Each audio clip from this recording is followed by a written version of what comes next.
Support for this podcast comes from the law firm of Davis Malm. Whether you're a developer, property owner, manager, or commercial tenant, their real estate attorneys know the lay of the land, not just the law. Learn more at davismalm.com. WBUR Podcasts, Boston.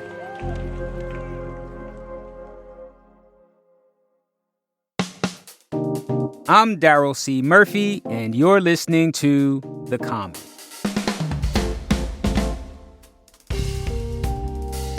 WBUR Senior Health and Science reporter Gabrielle Emanuel, thank you so much for coming through. Hey, it's good to be here. Yes, indeed. So, Gabrielle, it's been almost a month since we talked to you about the state family shelter system. Governor Maura Healey had just announced a cap on the number of families the state would guarantee shelter for, and that number is 7,500. Now, last week, the state hit that cap. Now, before we go any further, I want to mention that we are recording this on Tuesday afternoon, November 14th, and things are changing fast. So, Gabrielle, having said all of that, now that the state has hit that limit of 7,500, what happens now? Right. So the state says it is running out of money, space, shelter providers, and so it is implementing this cap, as you mentioned.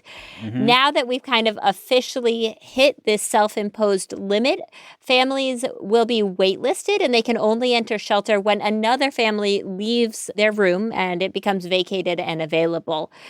There are a couple important things to know about how this wait list is working. First, there will be kind of a prioritization effort to make sure those who need it the most will be getting shelter the quickest. And second, we also know that as of right now, there's no designated overflow site for waitlisted families to wait in a safe place.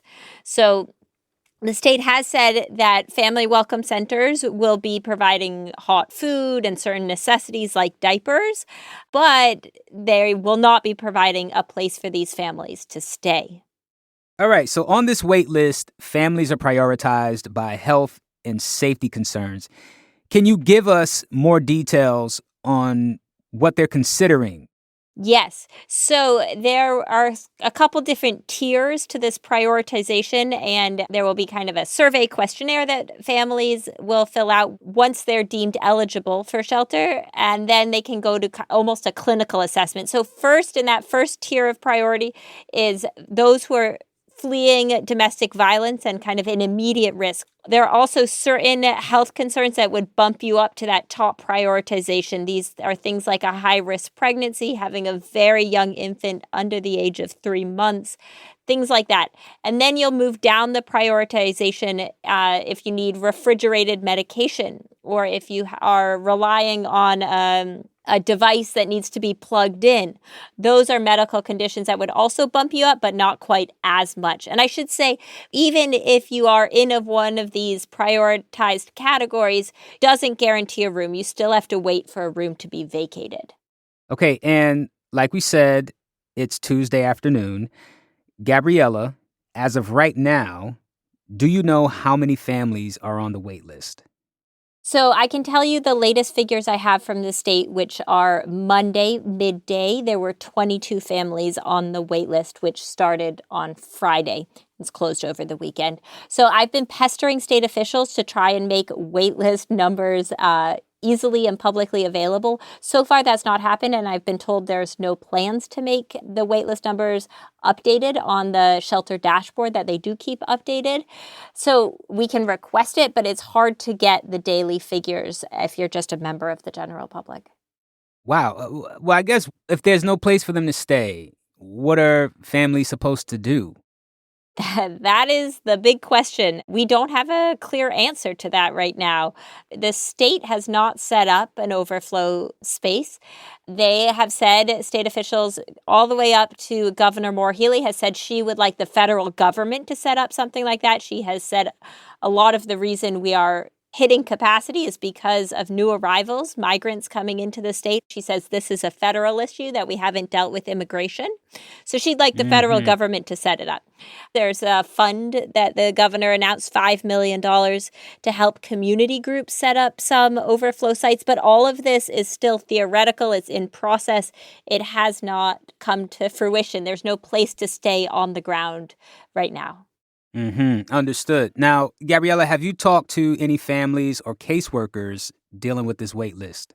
I spoke with Donna Mitria, who is the triage team manager at La Colaborativa, which is a nonprofit in Chelsea. She told me that last week was the first time they really had nowhere to send a family.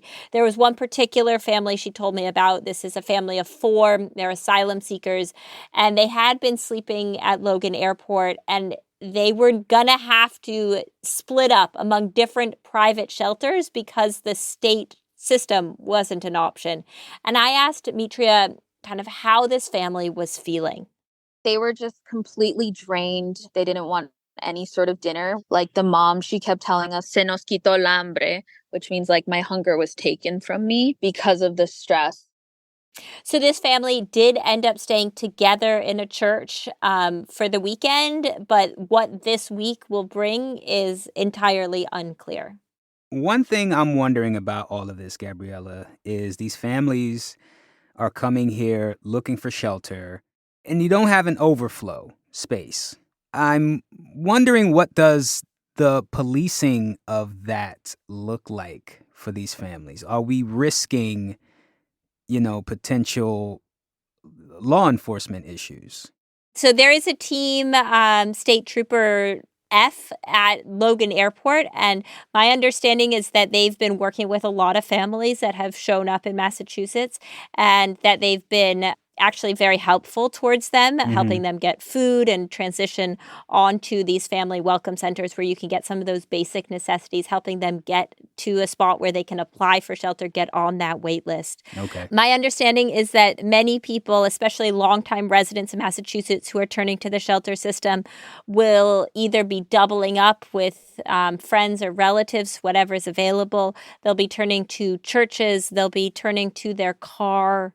One concern has been whether DCF or, Child Protective Services could get involved, simply because the family has nowhere to go. But so far, that has not been realized. I have not heard any reports of that happening. It's just been a concern among advocates that poverty is not supposed to be a reason that you have your children taken away from you. But if you have nowhere safe to stay, they worry the system could get involved.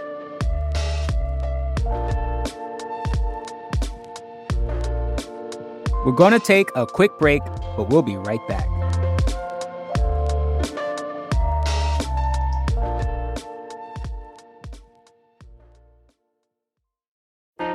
Politics has never been stranger or more online, which is why the politics team at Wired is making a new show, Wired Politics Lab. It's all about how to navigate the endless stream of news and information and what to look out for. Each week on the show, we'll dig into far-right platforms, AI chatbots, influencer campaigns, and so much more. Wired Politics Lab launches Thursday, April 11th. Follow the show wherever you get your podcasts.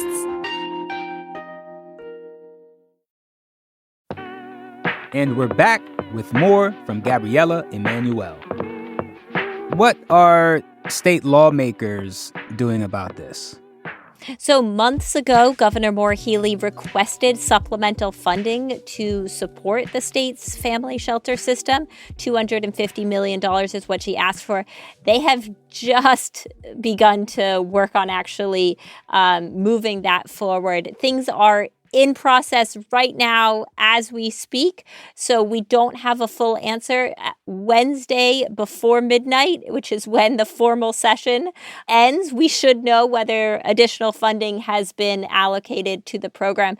However, even if she gets the $250 million she's requested, I will say that there's a general understanding that that is not going to be sufficient, and going forward, additional funds will be requested, and it's not clear that, this would even equal opening up the shelter system or removing that cap. The one other thing I should mention about the budget is the House version has some strings attached to that money, and they want to see the governor set up an overflow site within 30 days. So if the House version becomes law, then the state might be compelled to find an overflow site. Okay. I want to take a step back outside of Massachusetts because I understand you've been looking at two cities in similar situations to see how they're handling the shortage of shelter for families. And those cities are New York and Chicago. What did you learn when you looked at those places? So if you look at New York City, which is the other place with a legally established right to shelter, and it's also seeing a large number of new arrivals, many coming from Venezuela. There, the mayor has told families that they can only stay in shelter for 60 days. And after that, they have to leave shelter and reapply. Now, advocates have pushed back, saying that's incredibly disruptive to the children, to their schooling, to their family lives. But that has been their solution because they are really hitting capacity. They have many more people there than Massachusetts does. In Chicago, the shelter system is absolutely full, and thousands of people, particularly migrants, are actually sleeping in police stations and outside in tents. I spoke with Sam Paler-Poinsett, who is from the Chicago Coalition for the Homeless. At a typical police station, it looks like tents up and down the sidewalk, requiring someone to enter the street to walk around it. It's very, very crowded, which is completely upending the homeless services system. And the stories from Chicago, I'll say, are really heart-wrenching. There was one volunteer who described a woman having a miscarriage at a police station.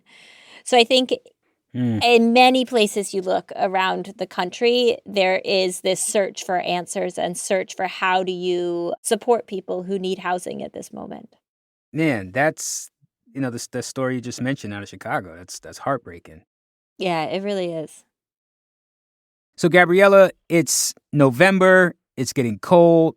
Can you describe the urgency that officials are moving with to find a solution for this issue? Yeah, I think that's one of the things that almost every homeless advocate I talk to mentions, that the winter is coming. It's almost here. I mean, it's very cold, and this is no time to have families outside, sleeping in cars, sleeping in unheated basements. Yeah. And I think that is adding a lot of pressure to the situation. It's really a challenge given the weather. What are you looking out for moving forward? Yeah, so I think the two big questions at this point is where are families going to stay? What are they going to do in order to stay on that wait list until they can get a room?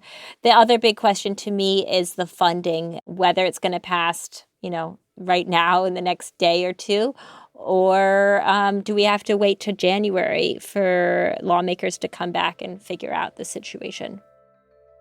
Gabriella, as always, it's a pleasure to have you on. Thank you so much for coming through to The Common. Thank you. That's WBUR Senior Health and Science Reporter, Gabrielle Emanuel.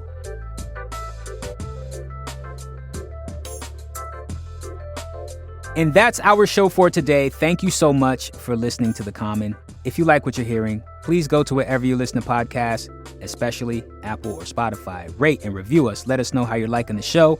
We'd really, really appreciate it. Thank you so much ahead of time. And if you want to get in touch with us, please hit us up on Instagram at WBUR The Common, or send us an email at thecommon@wbur.org. I'm Daryl C. Murphy, and I will talk to you tomorrow.